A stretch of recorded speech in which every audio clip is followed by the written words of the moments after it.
Prezados amigos da União Espírita Cristã e internautas da Rede Amigo Espírita, é um grande prazer estar com vocês novamente para, nessa oportunidade, fazer uma análise sobre o assunto que nos foi sugerido pela casa, o sentido da vida.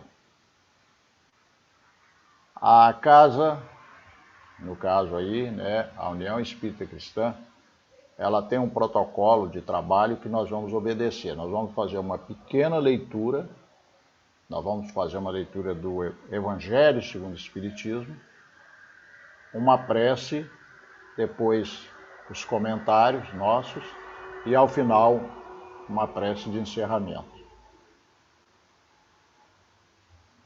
A nossa leitura para a preparação do tema da noite vem lá do Evangelho segundo o Espiritismo, capítulo de número 5, Bem-aventurados os aflitos.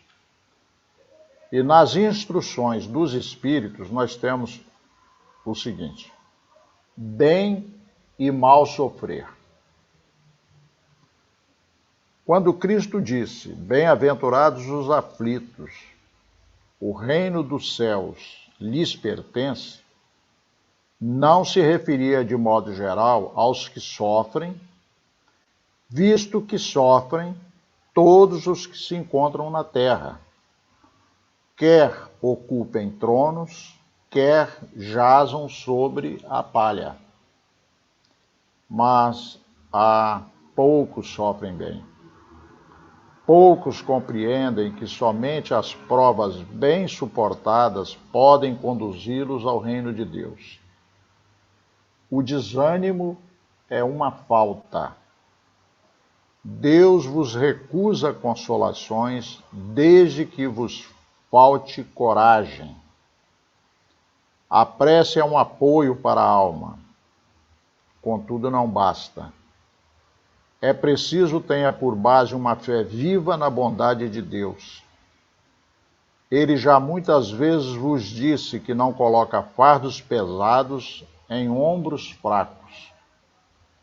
O fardo é proporcionado às forças, como a recompensa o será a resignação e a coragem. Mais opulenta será a recompensa do que penosa a aflição. Cumpre, porém, merecê-la, e é para isso que a vida se apresenta cheia de tribulações. O tema pode parecer pessimista, mas profundamente realista, ainda mais considerando os momentos que estamos vivendo na Terra. Nós que já estamos com a nossa idade, na chamada terceira idade, já passamos nesse país por várias fases, nós podemos afirmar com segurança que tormentos, tragédias, resgates coletivos sempre existiram e sempre vão existir.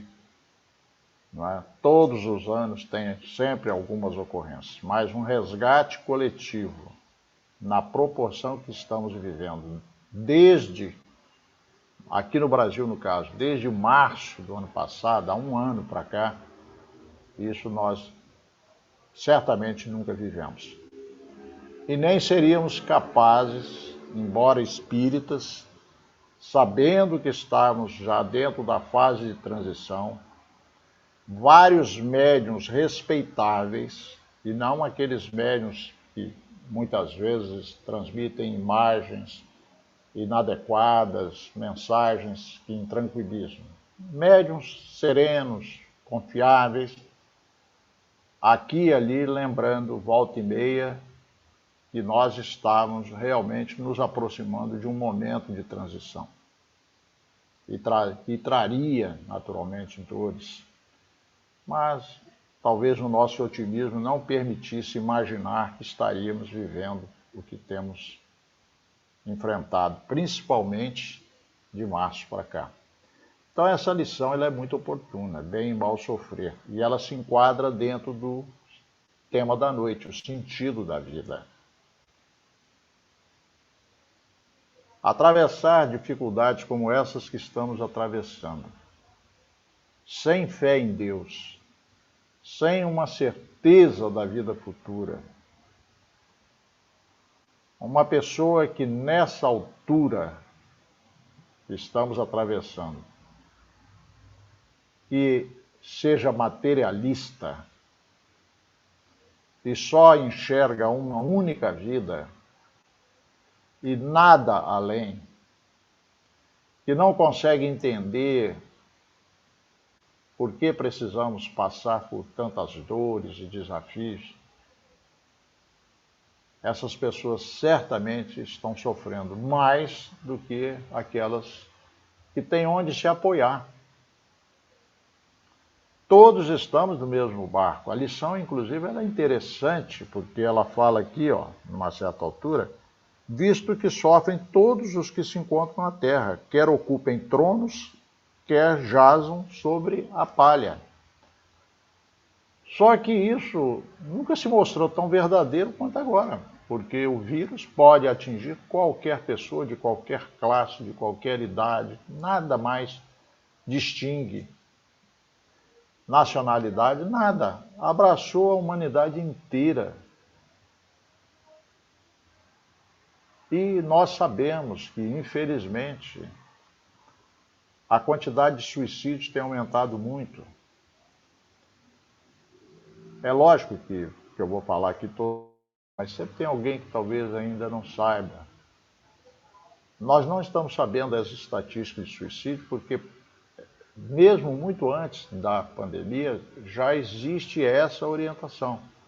Só são divulgados pela mídia os casos de suicídio que tenham, além da infelicidade da morte do indivíduo que cometeu o suicídio, alguma outra situação que envolva crimes ou coisas do tipo. Não havendo isso, sendo exclusivamente suicídio, esses casos não são divulgados mais, porque já se percebeu da inconveniência de fazer essa divulgação. Então, nós sabemos que os quadros têm aumentado, os números, com relação à depressão e ansiedade são avassaladores. Uma síndrome que sempre existiu, mas tem aumentado muito, é a síndrome do pânico, que nós hoje chamamos de transtorno do pânico. Conversando com amigos que são da área psi, ou psiquiatras, ou psicólogos, ou psicanalistas, todos eles são unânimes em dizer nunca trabalharam tanto, estão com suas agendas lotadas, sem a possibilidade de atender mais pessoas. Tudo porque a ansiedade e a depressão, principalmente, são as duas mais presentes, têm aumentado muito e com todas essas consequências que a gente tem falado. Uma das consequências da depressão, nós sabemos, é essa que está aqui, o desânimo. E até os corações mais fortes, que têm mais firmeza e resistência, volta e meia se sentem baquear. Porque, mesmo não sendo com elas próprias, alguém da família passa a trazer uma preocupação maior. Não bastasse tudo isso, o desemprego, então são muitas dores ao mesmo tempo.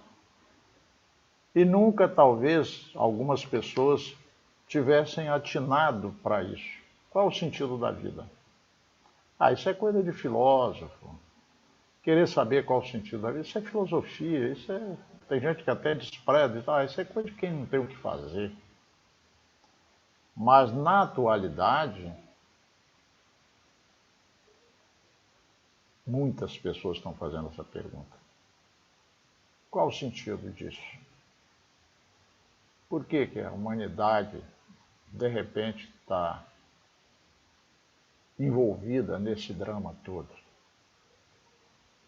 As pessoas que têm fé em Deus perguntam, Deus, onde você está? Por que você está permitindo que isso aconteça conosco? Qual a razão? Se nós não encontrarmos o sentido da vida, há primeiramente um vazio, que os especialistas chamam de vazio existencial. A vida fica no vazio, sem sentido. E, infelizmente, começam a brotar em nossa mente essas ideias infelizes.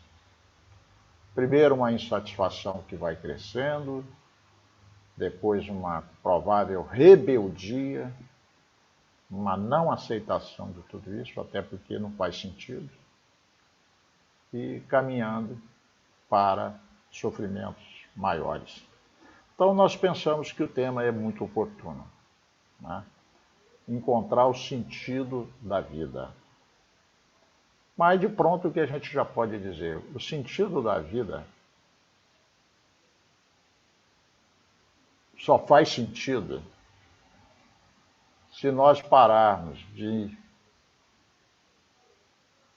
entender, se nós conseguirmos entender que nós não somos apenas um corpo físico, um amontoado de células que se desagregam com a chamada morte e nós vamos para o nada.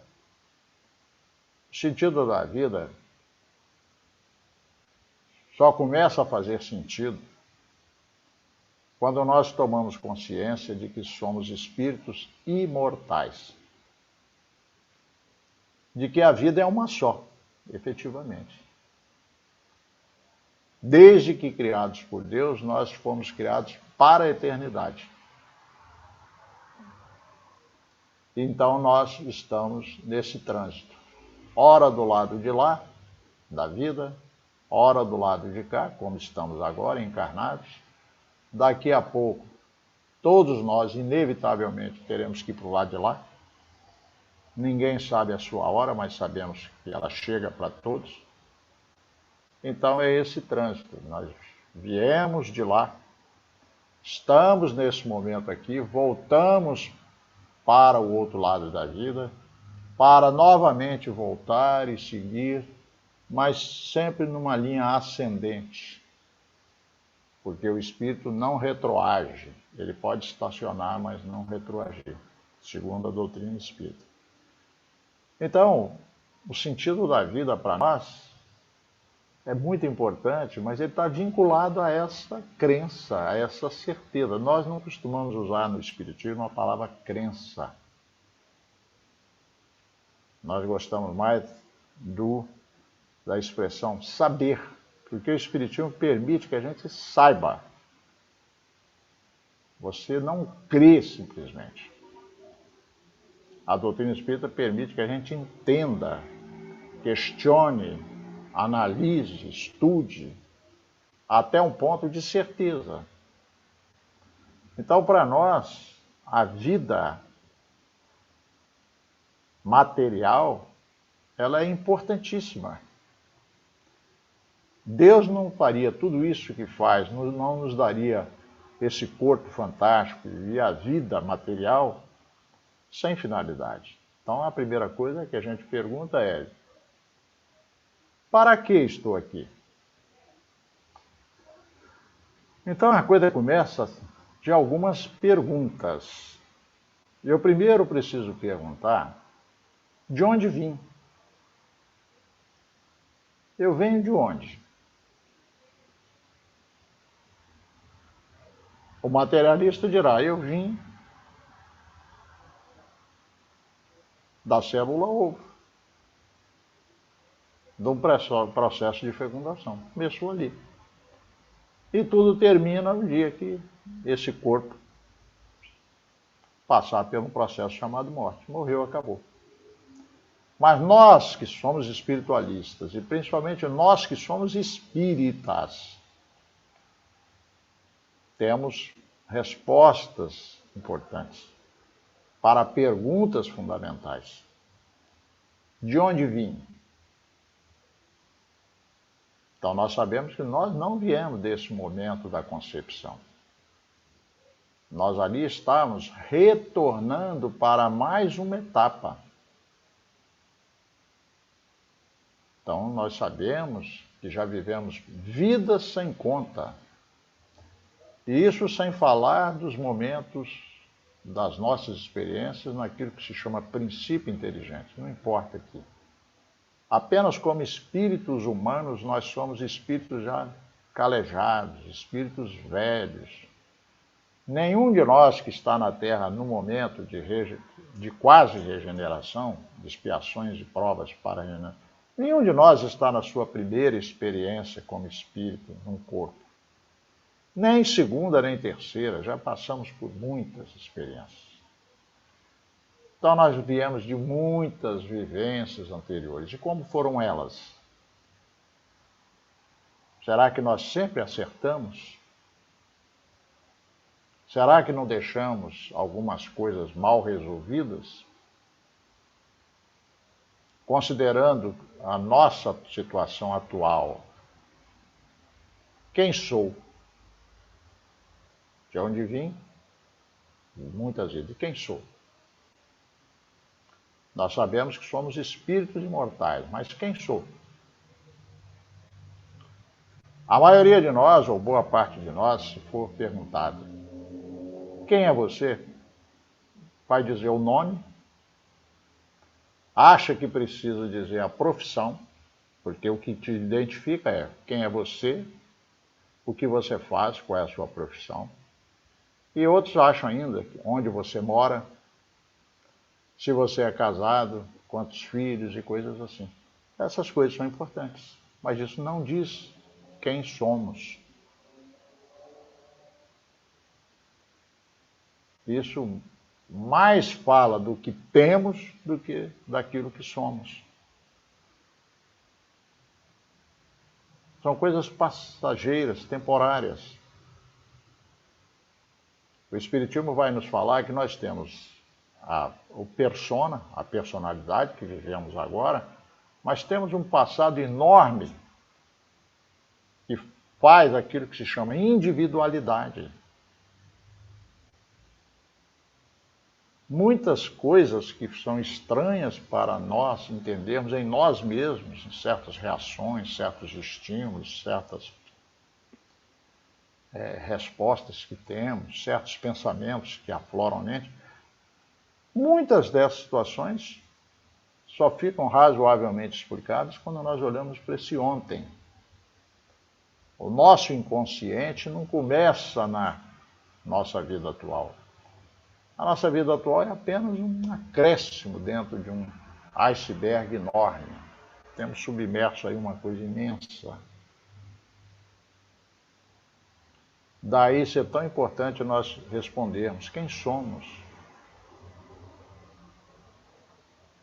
Quantas ilusões nós temos em relação a nós mesmos. Nós nos achamos, às vezes, mais bonitos do que somos, mais inteligentes do que somos. Se espíritas, às vezes achamos que somos caridosos e achamos que já somos muito caridosos. E nós vamos criando uma série de ilusões a nosso próprio respeito. Dentro da nossa casa, nós nos permitimos ser mais autênticos, nós nos escondemos menos. Quem convive conosco conhece melhor o que somos. Embora não conheçam tudo, mas conhecem melhor. Porque nós nos despimos. Nós tiramos a máscara quando chegamos em casa. Então nos mostramos mais como somos realmente.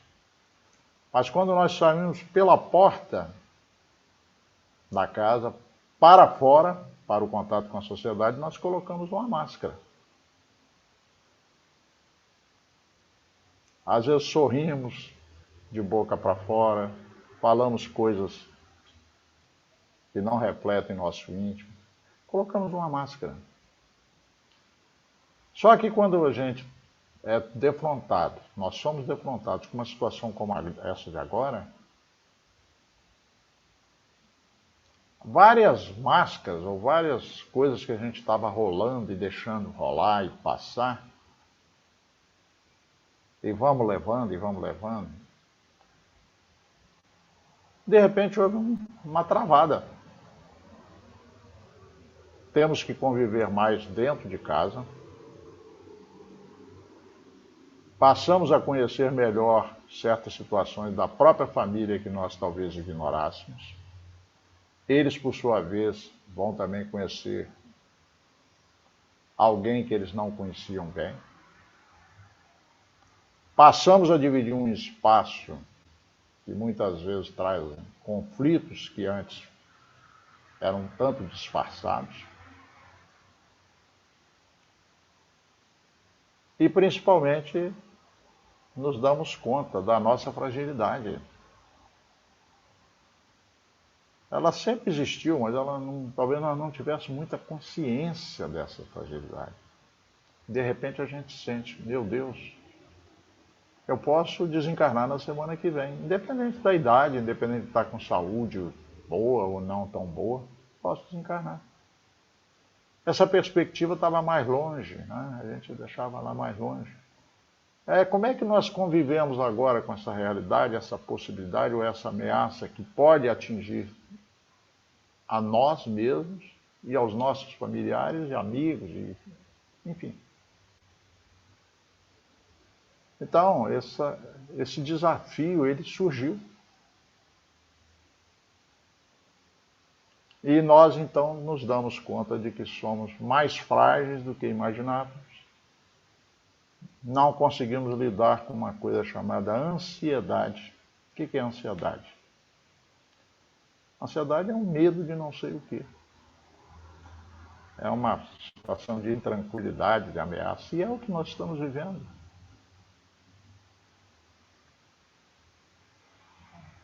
Trabalhar com a perspectiva de que podemos estar aqui hoje e a semana que vem, ou daqui a 15 dias, não estarmos aqui, não é fácil. Para ninguém.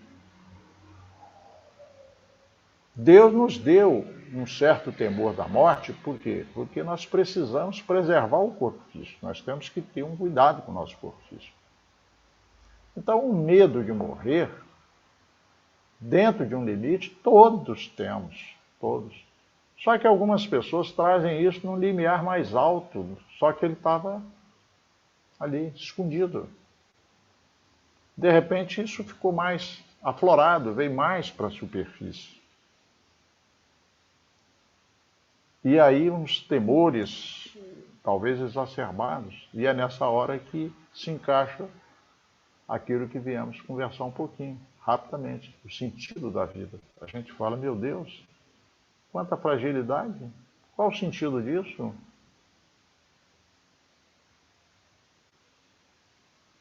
Nós espíritos sabemos que a dor não bate na porta errada. Mesmo nesse momento em que ela está distribuída de uma maneira mais igualitária, ela não é igual. A dor bate de forma diferente, de acordo com a necessidade de cada um. E tem a ver com esse ontem, com essa necessidade de evoluir. Então, nós estamos aí nesse desafio. Não vamos chamá-lo de problema, né? Muito menos tragédia. Isso já começa a estragar tudo. Nós já podemos, pelo menos, começar a colocar palavras mais adequadas. Estamos diante de um desafio, estamos diante de uma dificuldade. Não chamar isso de tragédia, problemas. Já começa a ficar melhor. E sabemos agora, mais do que nunca, o quanto a fé em Deus e a fé no futuro, o quanto isso é importante para a gente dormir melhor e acordar melhor. Abrir a janela e olhar um novo dia, seja com sol, com chuva, nublado, não importa, e saber por que estamos aqui. Mas não é por quê, é para quê. Então o sentido da vida ele é fundamental. Para que estou aqui? E muitas pessoas podem ter sido surpreendidas pela pandemia, porque nunca pensaram nisso. Eu nunca pensei nisso. Nunca achei que isso tivesse importância. Mas agora está fazendo diferença. Você saber por que está aqui ou para que está aqui. Qual o sentido da dor? Qual o sentido dessa dificuldade? Saber acomodar tudo isso dentro de uma figura paterna, então, muito difícil. Um Deus justo, bom, dando tantas dores, qual o sentido? Nós espíritas temos uma vantagem adicional, que nós sabemos que o planeta Terra é apenas um dos planetas habitados, é uma poeira cósmica. Deus é o Senhor dos universos físicos e espirituais.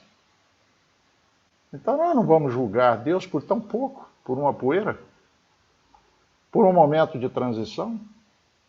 Nós não faremos esse julgamento, ou pelo menos temos argumentos intelectuais que a doutrina nos oferece para não fazer esse tipo de julgamento. Ou seja, nós podemos encontrar respostas. Agora, o que é fundamental para nós é responder essa pergunta. Para que estou aqui, nesse momento, na Terra? Para isso eu preciso saber de onde vim, quem sou efetivamente, para então também olhar com mais clareza para onde vou.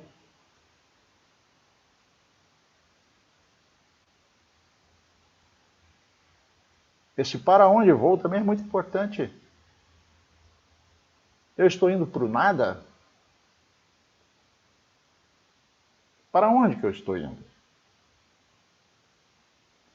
Então é um momento, efetivamente, em que aquilo que a gente talvez nunca parou para pensar muito em relação à doutrina, que é o aspecto filosófico, ganhou uma importância fundamental. O Livro dos Espíritos nunca foi tão importante quanto agora. Ele sempre foi importante.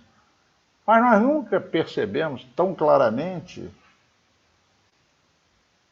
o quanto ele é importante, porque ele trata da filosofia. Os espíritos não fizeram as coisas por acaso. A doutrina espírita, ela não começa com o Evangelho segundo o Espiritismo. Ela começa pelo Livro dos Espíritos, a filosofia. Por que a filosofia é tão importante? Porque nós precisamos dessas perguntas bem formuladas e respostas adequadas. Essas respostas agora nós estamos sentindo quanto elas são importantes para que a gente ganhe forças, coragem, como diz o texto que foi lido aqui nessa noite. Então a filosofia é fundamental. Fundamental a filosofia.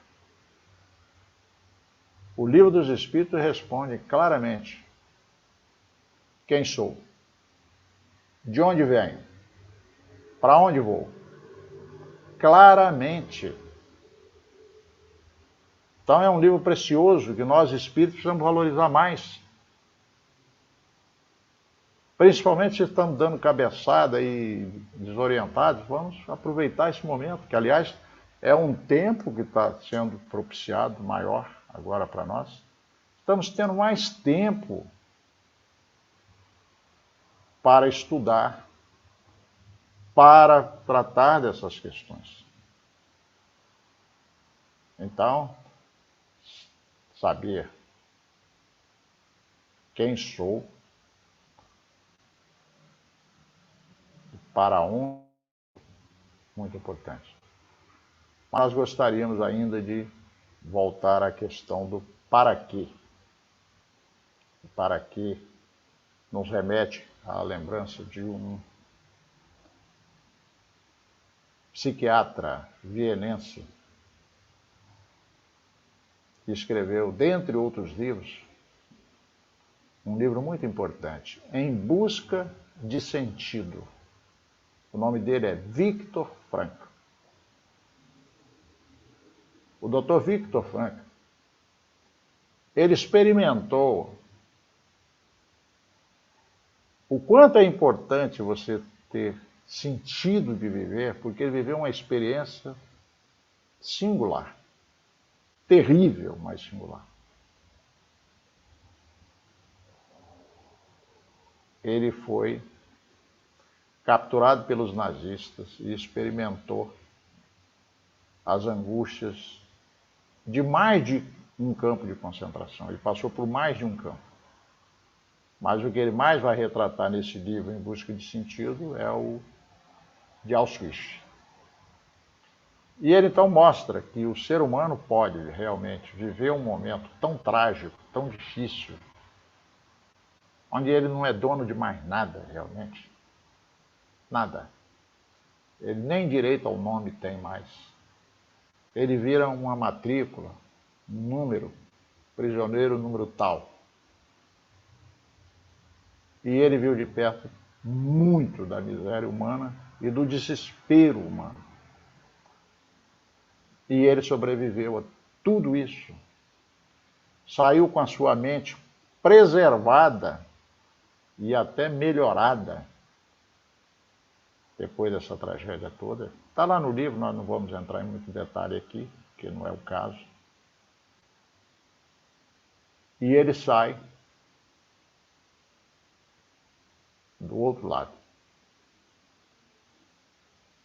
preparado para ajudar milhares ou talvez milhões de pessoas com a sua experiência,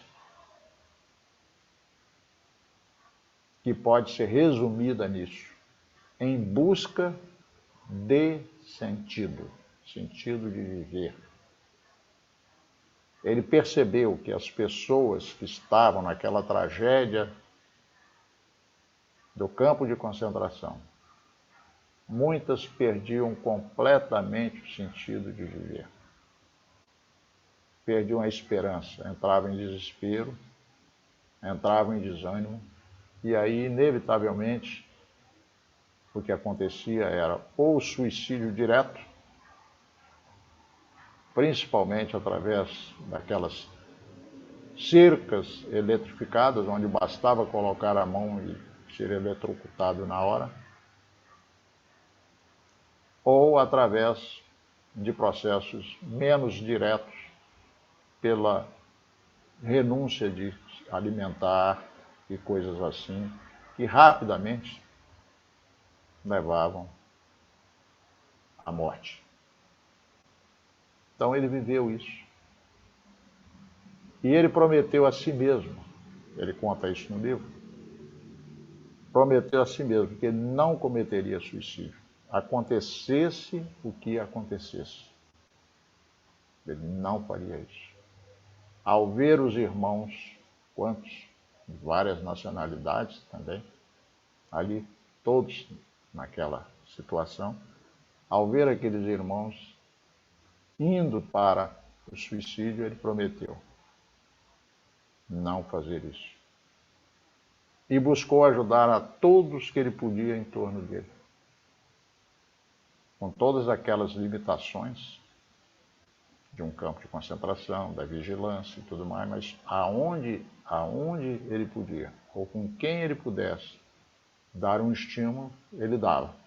Só que ele descobriu o quê? Que a melhor maneira de fazer a pessoa reagir era perguntando para ela: o que você espera da vida? Mas ele fazia isso de uma maneira mais direta. Ele perguntava: o que você vai fazer quando você sair daqui? Muitos diziam: não tem a menor chance de sair daqui.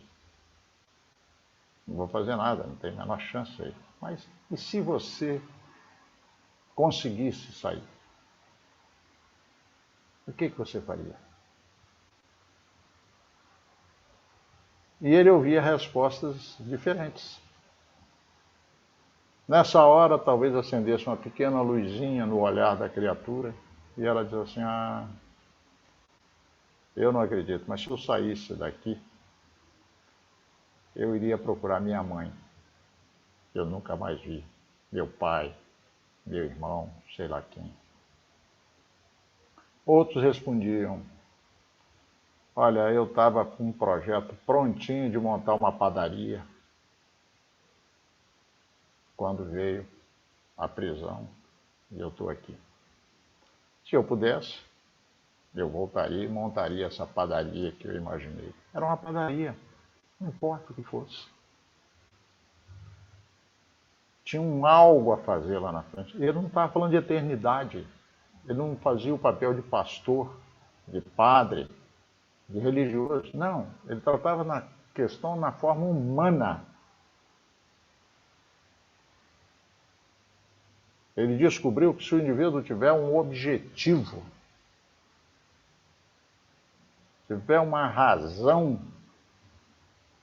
para viver, que isso mexe com seu corpo, com toda a sua energia, com todas as suas defesas orgânicas que estão se desestruturando.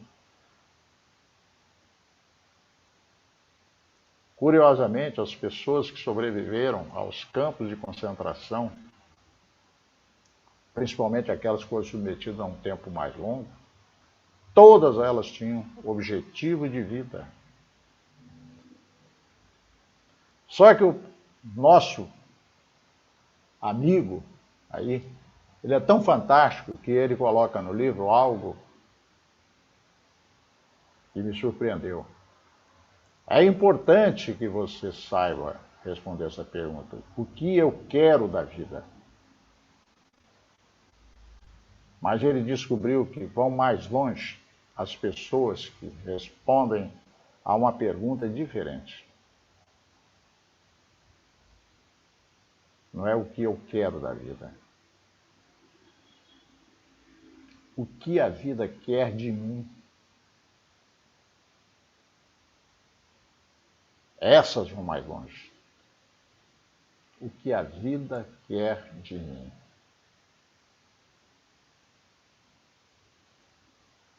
Aí a pessoa descobre uma razão, um sentido maior que ela própria. E é isso que impulsiona, que dá sentido de viver, que dá energia. Então nós poderíamos pensar nisso nessa altura. Estamos aqui, cada um vivendo uma realidade própria, atingidos por algo comum.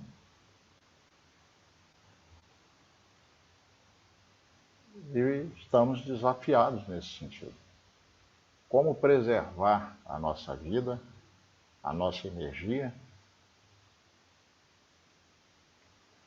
Mas será que podemos ir um pouco além?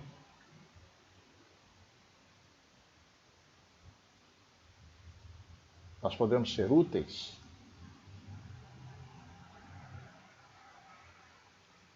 Não apenas preservar, mas ir além? O que a vida quer de mim? Alguém pode dizer assim, olha, eu não sei responder isso. Não tem problema. Se a gente nunca pensou nisso antes, como é que vai ter a resposta de imediato? Alguns podem até ter, mas não necessariamente. O que a vida quer de mim? Então eu vou dar aqui, modestamente, uma sugestão daquilo que eu acredito que faça sentido com relação a isso. Se eu não sei o que a vida quer de mim, talvez eu precise começar por o que eu quero da vida, sim. Talvez tenha que começar por aí. O que eu quero da vida?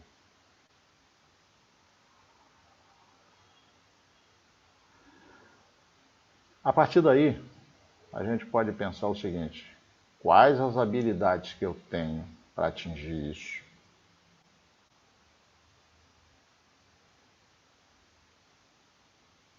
Porque o otimismo, ele é importantíssimo. Mas ficar com sonhos e devaneios inúteis na cabeça não leva a nada.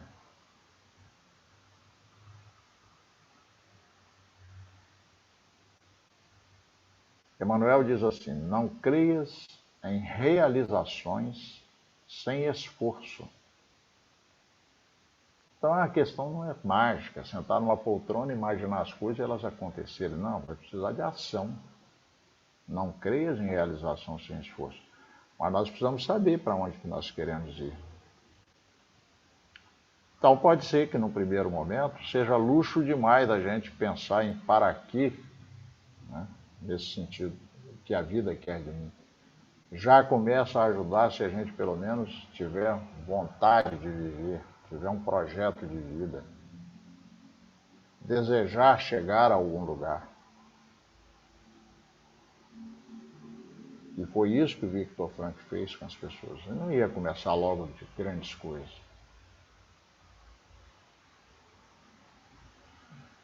Se você saísse daqui, pudesse sair daqui, o que você faria?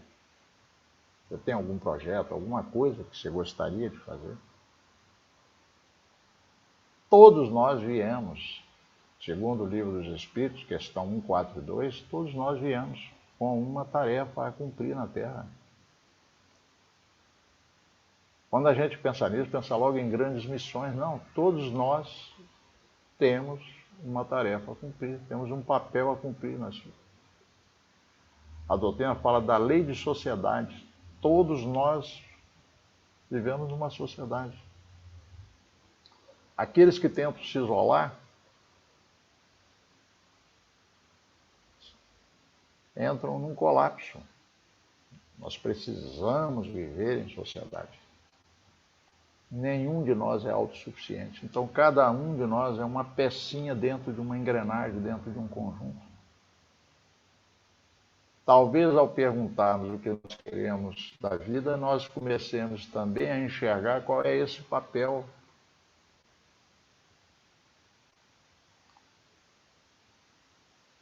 O Viktor Frankl observou de si mesmo, na sua própria experiência, e naqueles que ele pôde ajudar isso. Quando a pessoa, de repente, diz, meu Deus, eu posso fazer ainda alguma coisa. Alimenta uma coisa chamada esperança. Não por acaso Jesus falou tanto da esperança. Sem fé não há esperança. Se você não acredita em nada, você vai ter esperança de quê? Você não acredita em nada. Então, meus amigos, eu não vou gastar mais tempo de vocês. Queria só, então, fechar a nossa fala modesta de hoje com essa recomendação. Para que eu tenha esperança, eu preciso ter fé. Fé em Deus, fé na vida, que Ele criou. Deus não cria porcaria. Deus não cria nada inútil. Tudo tem uma razão de ser. E fé em nós mesmos. Então, possivelmente, para construir esse objetivo, que vai nos dar sentido de viver, que não vai nos dar a força para seguir adiante, num trabalho de autoanálise do quem somos, quem sou, eu descubra que eu sou um descrente. Eu pensava que tinha fé, mas diante de certos desafios descobri que eu não tenho fé. Então eu preciso começar por aí, por essa base. A partir dela, o resto se constrói. Que Deus nos ampare e nos abençoe. Nós vamos então fazer uma prece agora de encerramento dentro daquilo que é solicitado pela instituição que nos solicitou essa nossa fala despretensiosa.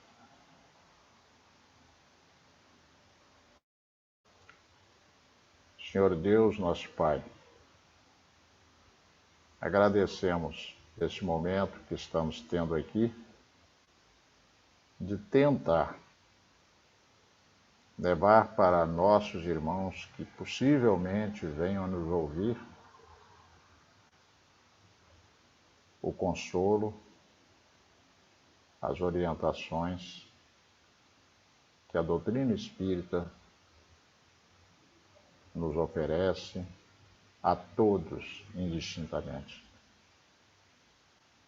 que possamos acalmar a nossa mente diante desse turbilhão de situações que se apresentam e trabalhar a certeza de que estamos num universo imenso,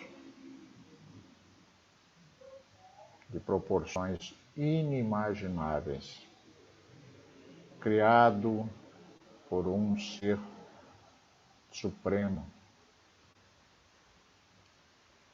e a certeza de que tudo faz sentido, pois nem mesmo uma folha de uma árvore cai sem que se manifeste uma lei da natureza,